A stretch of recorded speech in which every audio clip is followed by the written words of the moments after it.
This is the beginning of something huge. And you know what I'm talking about, Dodger fans.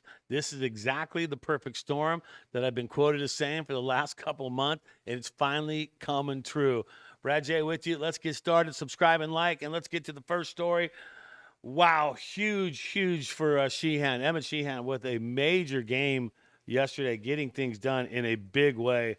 Emmett Sheehan struck out at least one batter each of his career high 7 innings, 10 in total. Now, this is the 12th start of 7 innings by a Dodger pitcher this season. Only 3 of them have also included double-digit strikeouts. We saw Yoshinobu do it. He struck out 10 and scored on April 18th against Texas, and we saw Glasnow actually fan 12 with 1 run allowed in 7 innings against the Twins back on July 23rd. But Sheehan did it on Monday, allowed only 2 hits and a walk, giving him a game score of 82, tied for the highest by a Dodger pitcher this season. And if you have to look at it any other way, you have to look at it as Sheehan is making a case for himself to be a starter all the way through down the stretch and into the postseason.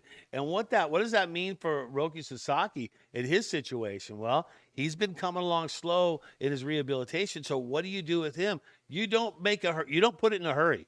You do not have a sense of urgency with Roki at this point. If you're going to get games like that from Sheehan, well, then you want to take your time with Roki and don't send him out there too soon because it'll mess with his confidence and all that stuff. So no hurry on Roki. Sheehan definitely making a case for himself. And the Dodgers, have been stepping up as far as, let's talk about what the Dodgers have been doing strikeout-wise, right? With another great night from another great pitcher, Sheehan getting that. Look at the Dodgers rotation strikeout rate. If you want to take this thing all the way back, you could take this all the way back to March and April, 23.9%. They were 5th in Major League Baseball, right?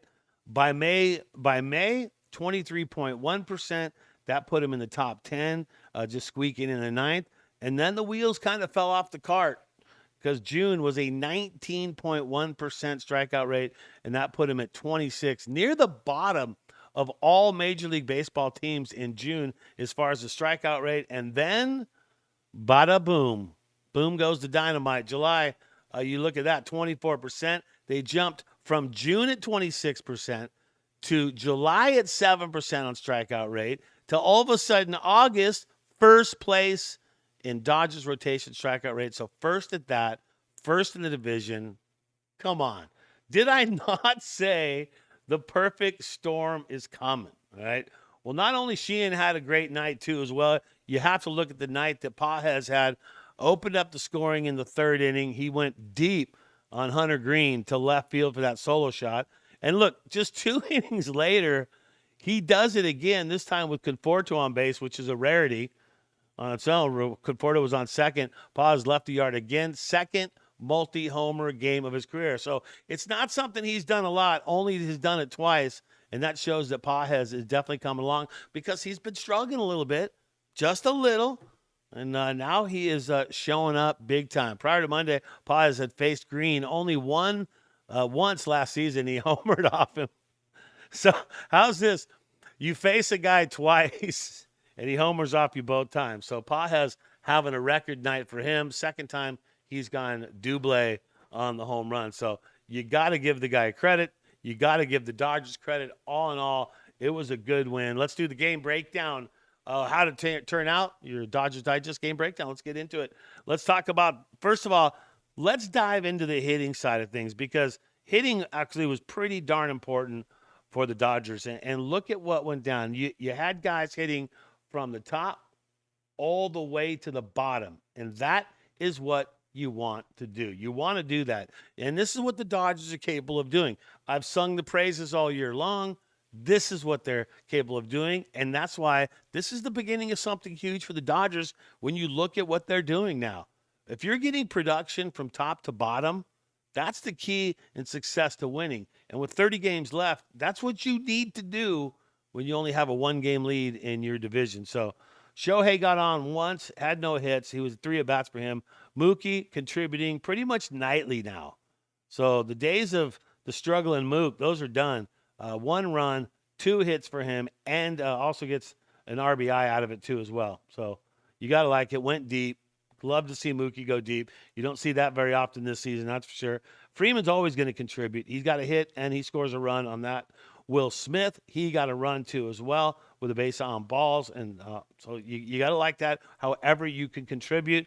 Teo contributed as well. 1 hit, 1 run, 1 base on balls for him out of 3 at-bats. Justin Dean in for defense. Did not get an AB. Freeland, some troubles. An offer. That happens. Just don't want to happen when it's down the clutch and we need you. But look, what he did when he was doing when the team wasn't doing good, he was hitting home runs and getting hits. So now the team is taking a page from him. Conforto, there you go. The Conforto watch continuing. 2 hits for him, 1 run for Conforto. Pages, there you go. There's the number. And 4 RBIs. I think that's his record. I think this is the most RBIs that Pages has had in a game. And Miggy Rowe contributing with a hit as well. So Dodgers firing on all cylinders. You got to like that.